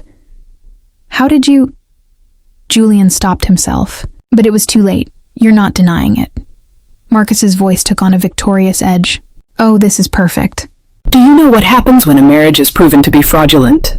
"The will's requirements aren't fulfilled, which means grandmother's shares pass to me as outlined in the secondary clause." Julian stood, pacing his office like a caged animal. "Our marriage isn't fraudulent. No? Then why all the paperwork stipulating a 2-year arrangement? Why the detailed financial compensation for services rendered? Julian, you might as well have written contract wife for hire across the documents. Those documents are sealed and confidential. Nothing is confidential if you know the right people to pay." Marcus sounded insufferably smug. "Here's what's going to happen. I'm taking this evidence to the estate attorneys. I'm arguing that your marriage doesn't fulfill the spirit of grandmother's wishes. And when they rule in my favor, which they will, I'll control Ashford Industries." "You'll destroy everything grandmother built," Julian said through clenched teeth. "You don't care about the company or the employees. You just want the power." "Maybe, but I'll have it legally, which is more than you can say about your sham marriage. Oh, and Julian, I'd get a good divorce attorney, because once the truth comes out about why you really married Lily, I doubt she'll stick around." Marcus hung up, Leaving Julian staring at his phone in stunned silence, Lily knew something was wrong the moment she came. Home from the gallery that evening, Julian was in his study with the door closed. The first time that had happened since they'd started sleeping together. When she knocked, his come-in sounded strained. She found him sitting behind his desk, several documents spread before him.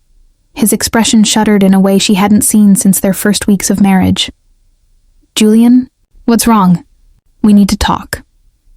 He gestured to the chair across from his desk, the same chair Lily had sat in when they'd signed their original contract. The formality of it made her stomach twist. "You're scaring me." Julian's expression softened slightly. "I'm sorry. Come here." He held out his hand, and when Lily took it, he pulled her around the desk and onto his lap, holding her close. "I don't want you across the desk like a business meeting. I need you here." Lily relaxed slightly against him, but the tension in Julian's body remained obvious. "What happened?" "My cousin Marcus called today. He somehow acquired copies of our original contract. The investigators' reports, the prenup, everything. He's planning to use them to argue that our marriage is fraudulent, which would invalidate my grandmother's will requirement." Lily's breath caught. "Can he do that?" "If he can prove our marriage was contracted solely to fulfill the will's terms, yes. And the paperwork makes that argument pretty compelling." Julian's arms tightened around her. "The estate attorneys will review the evidence. They could rule that the marriage doesn't meet the spirit of the requirement." "What does that mean for you?" "It means I could lose controlling interest in Ashford Industries. Marcus would take over, and everything my family built would be at his mercy." Julian paused, then added quietly, "It also means our marriage will be exposed publicly as a contract arrangement." Lily pulled back slightly to look at Julian's face. "You're worried about what people will think." "I'm worried about what it will do to you." Julian cupped her face. "Lily, when this gets out, and it will, you're going to be crucified in the press. They'll call you a gold digger, an opportunist. They'll say you married me for money, your father's illness, the medical bills. It'll all become public fodder. I can handle it. Maybe. But you shouldn't have to. This is my mess." He stopped, jaw clenching. "No, that's not right. Our marriage isn't a mess. But the circumstances that created it are about to become very messy." Lily's mind was racing. What if we fight it? Show the attorneys that we're really married now, that this isn't fake? How? By telling them we coincidentally fell in love after entering a contract marriage. They'll never believe it. Julian's expression turned bitter. And frankly, I can't blame them. Look at the facts objectively. I hired an investigator to find a suitable wife. He found a desperate young woman drowning in debt. I offered her money to marry me for 2 years. What about that scenario suggests genuine emotion? The fact that it's true, Lily said fiercely. Julian, yes, we started as a contract. But what we are now, that's real. You know it is. I know. But proving it to a group of skeptical attorneys who have every reason to side with Marcus. Julian shook his head. I've been going through the documents all day. The contract is damning, Lily.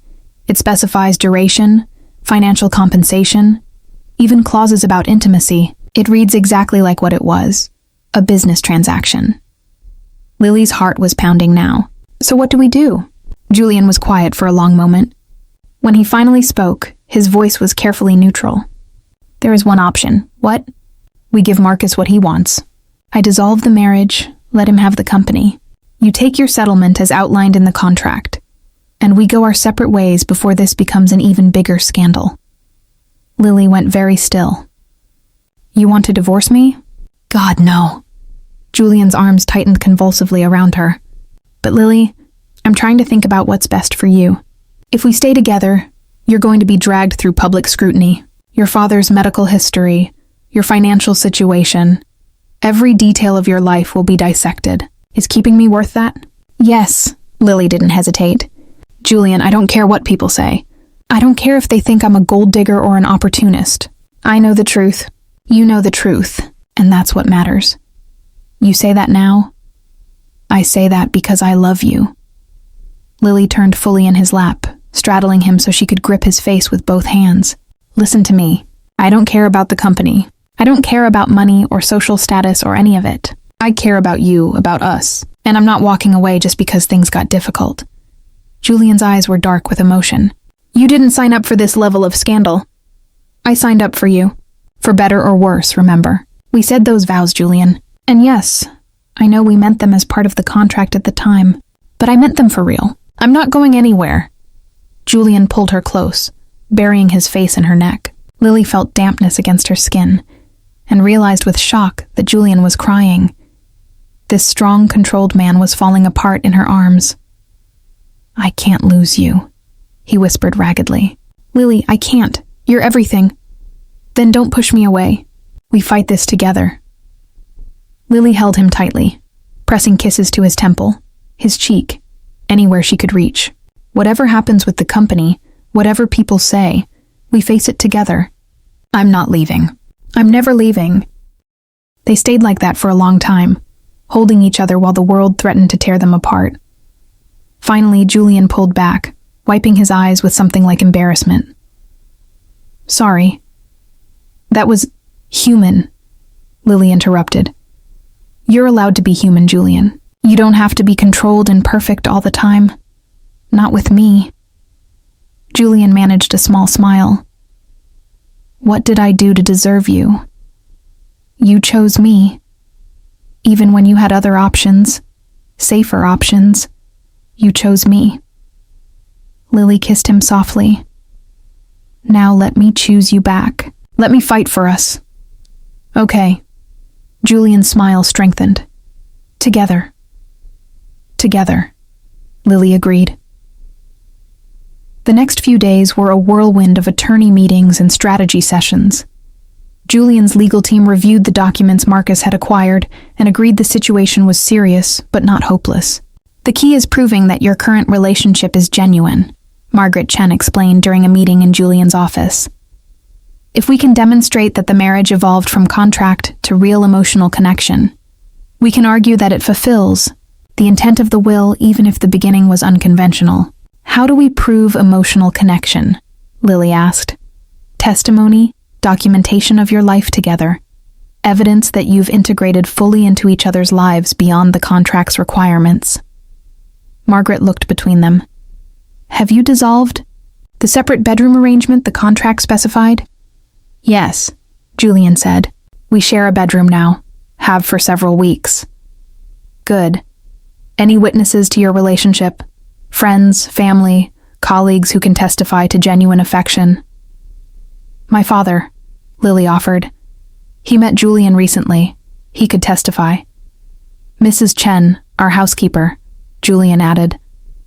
She's been with my family for years. She's seen how our relationship has developed. David, my business partner, Julian continued. He was a witness at our wedding and has seen us together at multiple social functions. Margaret made notes. This is all helpful. What about changes to financial arrangements, joint accounts, updated wills, that sort of thing? Julian nodded.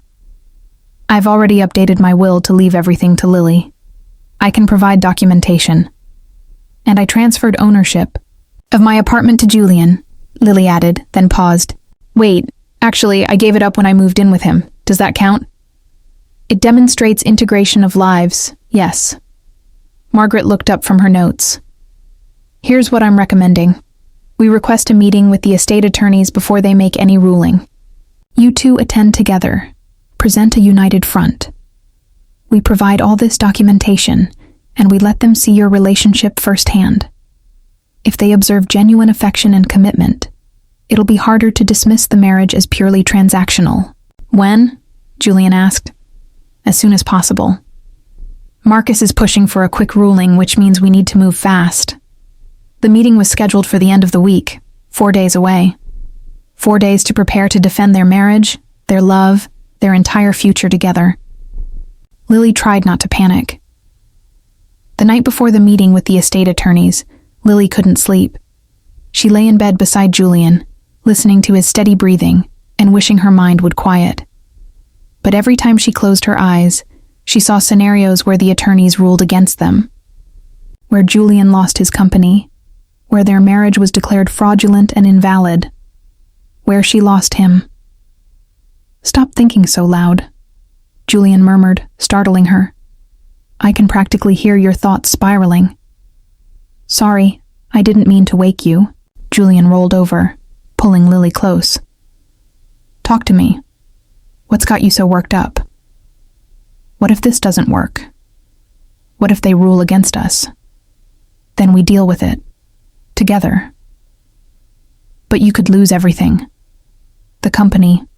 Your family's legacy. Not everything." Julian tilted her face up to meet his eyes. "Lily, listen to me. If I have to choose between Ashford Industries and you, I choose you. Every single time. The company is just money and power. You're my life." Lily's eyes burned with tears. "You can't mean that." "I absolutely mean it. Yes, losing the company would hurt. My grandmother trusted me with her legacy, and I don't want to let her down. But Lily, you're more important. What we have, this marriage, this life we're building, that matters more than any business." "Julian, I'm serious. If tomorrow goes badly, we'll figure it out. I'll start a new company, or I'll go work for someone else, or I'll become a house husband and let you support us with your art gallery dreams. I don't care, as long as we're together." Despite everything, Lily laughed. "You as a house husband, that's an image. I'd be terrible at it. I can barely cook. Mrs. Chen would have to teach me." Julian was smiling now too. "But I'd do it, Lily. I'd do anything, be anything, as long as I get to keep you." Lily kissed him, soft and sweet and full of love. "You're not going to lose me. No matter what happens tomorrow, I'm yours. Promise?" "Promise." They made love then, slow and tender, both of them trying to communicate without words everything they felt.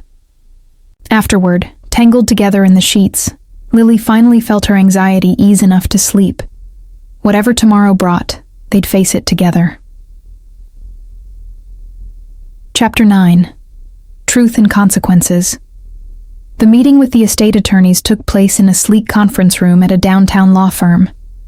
Julian and Lily arrived together, hands clasped, presenting a united front. Inside, 3 attorneys sat on one side of a long table, 2 men and a woman, all looking stern and professional. Marcus sat at the far end, a smug smile on his face that made Lily want to throw something at him. Margaret Chen took the lead, presenting their case with calm professionalism. She walked the attorneys through documentation of Julian and Lily's life together, photos from social events, testimony from Mrs. Chen and David, Julian's updated will, evidence of their shared finances and living arrangements. "What you have here," Margaret concluded, "is a marriage that began unconventionally, but evolved into a genuine partnership.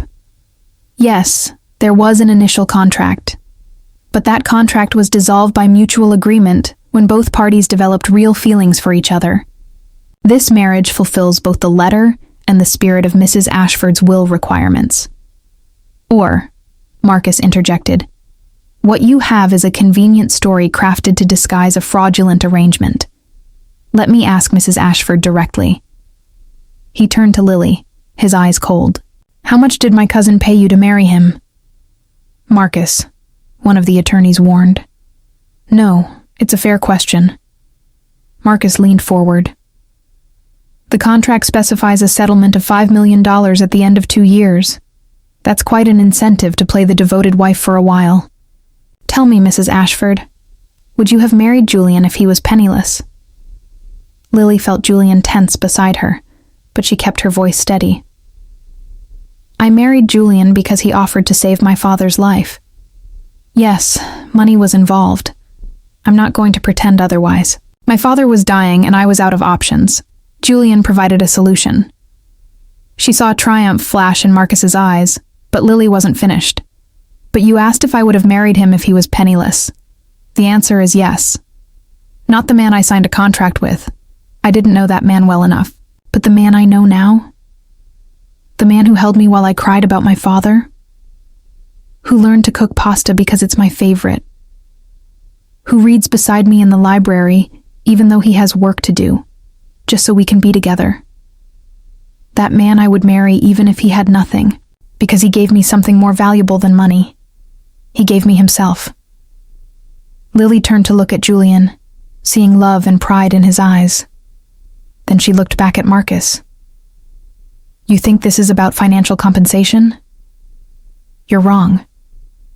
Yes, we started as a contract. But we became something real, and you can present all the documentation you want about how our marriage began, but it won't change what it's become.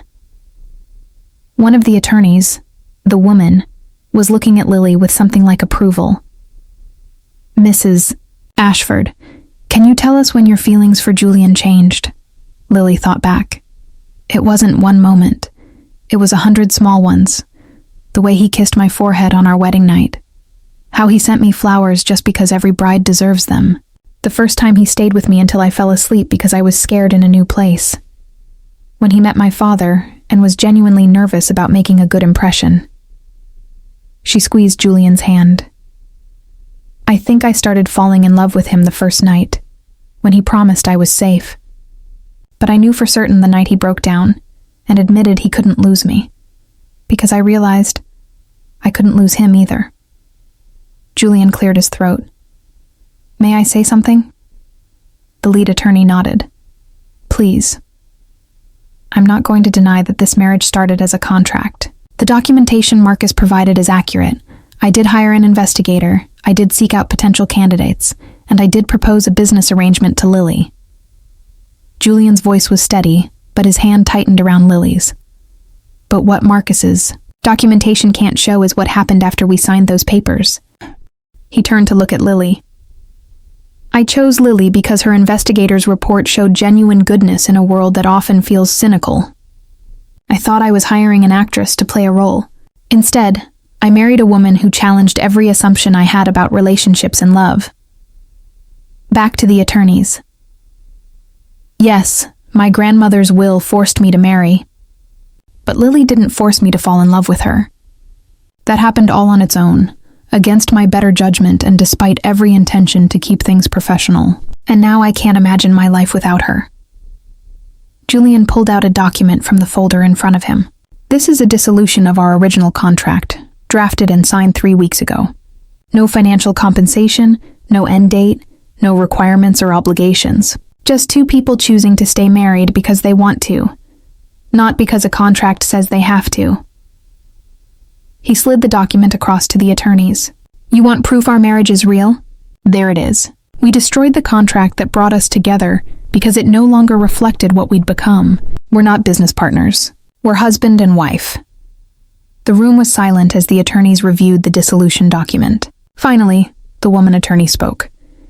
Mr. Ashford, Mrs. Ashford, would you mind stepping outside for a few moments? We'd like to discuss this privately. Julian and Lily left the conference room hand in hand. In the hallway, away from watching eyes, Julian pulled Lily into his arms. You were incredible in there, he murmured against her hair. So were you. I had no idea you'd drawn up a contract dissolution. I did it the night you told me you loved me. I wanted to eliminate any doubt that this was real. He pulled back to look at her. No matter what they decide, Lily, I meant every word. You're my life, and you're mine. They waited for 20 minutes that felt like hours. Finally, Margaret emerged and beckoned them back inside. The three attorneys were standing now, their expressions unreadable. Marcus looked furious, which Lily took as a potentially good sign. The lead attorney spoke. After reviewing all the evidence and hearing testimony, we've reached a decision. While the origins of this marriage are indeed unconventional, we find sufficient evidence that it has evolved into a genuine partnership. Lily's breath caught. Was this the contract dissolution, the integration of finances and living arrangements, and most importantly, the observable affection between Mr. and Mrs. Ashford, lead us to conclude that this marriage fulfills the requirements of Mrs. Eleanor Ashford's will. Both the letter and the spirit. Relief crashed over Lily so intensely, she thought her knees might give out. This is ridiculous, Marcus sputtered. They're putting on a show. Mr. Ashford, the attorney interrupted sharply. We've made our ruling. Your challenge is dismissed. Julian Ashford retains controlling interest in Ashford Industries as per his grandmother's will. This meeting is concluded. Marcus stood abruptly, his chair scraping loudly against the floor. He shot Julian and Lily a look of pure venom before storming out. Thank you, Julian said to the attorneys, his voice rough with emotion. Thank you for seeing the truth. The woman attorney smiled. Mr. Ashford, I've been practicing estate law for 30 years. I know the difference between people acting and people in love. You two are the latter. Congratulations on your marriage. The real one, not the contract. Outside the law firm, Julian pulled Lily into a fierce hug. We did it, he said. God, Lily, we did it. We did it, she echoed, laughing and crying at the same time. The company's yours. We won. We did better than win. Julian cupped her face, his eyes bright. We proved that what we have is real. Not just to them, to everyone, to ourselves.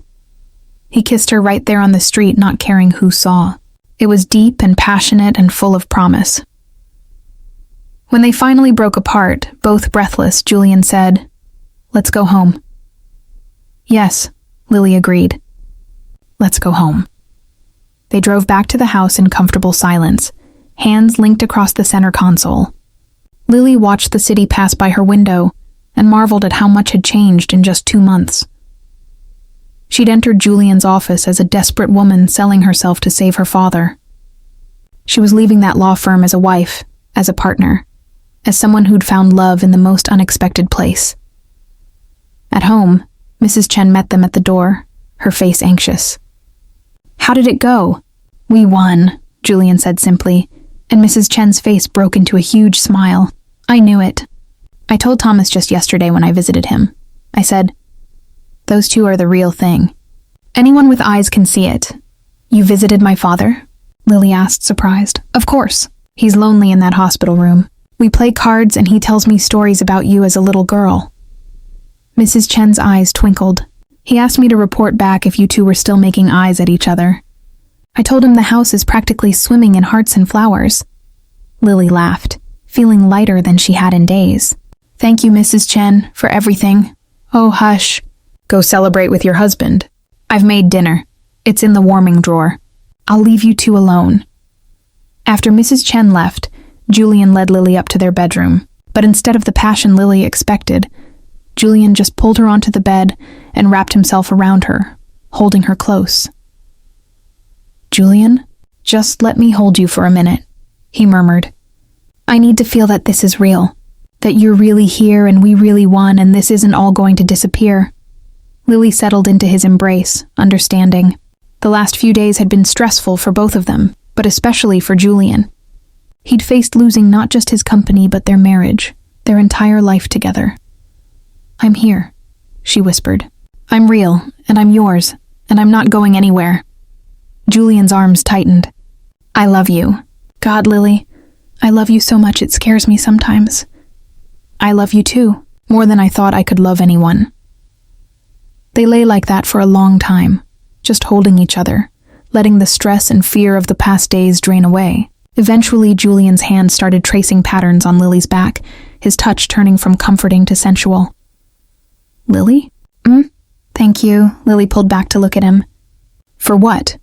For fighting for us, for believing in us even when the evidence suggested you shouldn't. For loving me despite how unconventionally we started. Julian's eyes were intense. You could have walked away, taken the settlement, spared yourself the scandal, but you stayed. Of course I stayed. Julian, you're my husband, my partner, my love. I'm not walking away from that just because things got hard. Julian kissed her then, slow and deep, and Lily felt all the fear and tension of the past days transforming into something else, into passion, into need, into the desperate desire to reaffirm what they had. They made love with an urgency that spoke to how close they'd come to losing each other. Afterward, tangled together in sheets, Lily felt Julian press a kiss to her shoulder. What are you thinking? She asked. That I want to do this right. Properly. Do what properly? Julian disentangled himself from her and got out of bed. Lily watched, confused, as he pulled on pajama pants and then dropped to one knee beside the bed. "Julian, what are you—" "Lily Morgan Ashford," Julian interrupted, his voice formal but his eyes warm. "I married you once out of necessity. I'd like to do it again out of choice. Will you marry me again for real this time?" Lily sat up, pulling the sheet around herself, her heart racing. "We're already married, I know. But I'd like to do it right. With your father there, and Mrs. Chen, and David. With vows we write ourselves instead of a judge's script. With a celebration instead of a transaction." Julian reached up to take her hand. "What do you say? Will you let me marry you the way I should have the first time?" Tears were streaming down Lily's face. "Yes, God, yes, Julian. I'd love to marry you again." Julian stood and pulled her into his arms, kissing her tears away. "Then let's start planning, because I want the whole world to know that you're mine and I'm yours, and that this time, we're choosing each other." "This time and every time," Lily agreed. As they fell back into bed together, Lily thought about the journey that had brought them here. From a desperate contract to genuine love, from strangers to partners, from a transaction to a real marriage. It hadn't been easy. It hadn't been traditional, but it had been perfect for them. And now they had the rest of their lives to enjoy what they'd built. Chapter 10. New beginnings, 3 months later. On a crisp February afternoon, Lily Morgan Ashford stood in front of a full-length mirror in a private room at the Ashford estate. This time, her wedding dress was everything a bride could want: a flowing gown in ivory silk, delicate lace sleeves, and a train that whispered across the floor. Her hair was swept up in an elegant style, and her mother's pearl earrings sparkled at her ears. "You look beautiful, Lily girl," Thomas Morgan said from his seat by the window. He was still thin from his ordeal with cancer, but his eyes were bright and clear. The experimental treatment had worked. Thomas was officially in remission and growing stronger every day. "Dad, you're supposed to wait until I come down the aisle to cry," Lily teased, seeing the tears in her father's eyes. "Can't help it. My little girl, getting married." Thomas stood, moving carefully, and came to stand beside her. "Though I suppose you're already married, technically. But this one counts more." They'd spent the past 3 months planning a real wedding. Not the quick civil service at City Hall, but a celebration surrounded by the people they loved. Lily had poured herself into the details, wanting everything to be perfect. Mrs. Chen knocked and poked her head in. "Everyone's ready. Are you?" Lily took a deep breath and nodded. "Ready." The ceremony took place in the Ashford Estates gardens, which Julian had insisted on having meticulously prepared despite the February cold. Heaters were strategically placed, keeping the space comfortable. White roses and peonies, the same flowers Julian had sent for their first wedding, decorated every surface. About 40 people were seated in chairs, facing an arbor where Julian waited with David as his best man. When Julian saw Lily appear at the end of the aisle on her father's arm, his face transformed. This was what Lily had wanted. This moment of Julian seeing her as a real bride, chosen and celebrated, not a contract fulfilled in a courthouse. They'd written their own vows this time. When the officiant, a friend of Julian's rather than a random judge, asked Julian to speak, his voice was strong and clear. "Lily, I married you once because I needed a wife. Today I'm marrying you because I need you. You've taught me that love isn't a weakness but a strength. That opening your heart doesn't make you vulnerable, it makes you whole. I promise to honor you, to cherish you, to fight for us when things get hard. I promise to be your partner in everything, and I promise that every single day I'll choose you all over again." Lily's vows were equally heartfelt.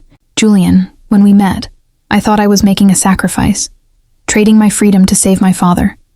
But what I actually gained was everything I'd ever dreamed of finding. You gave me safety when I felt lost.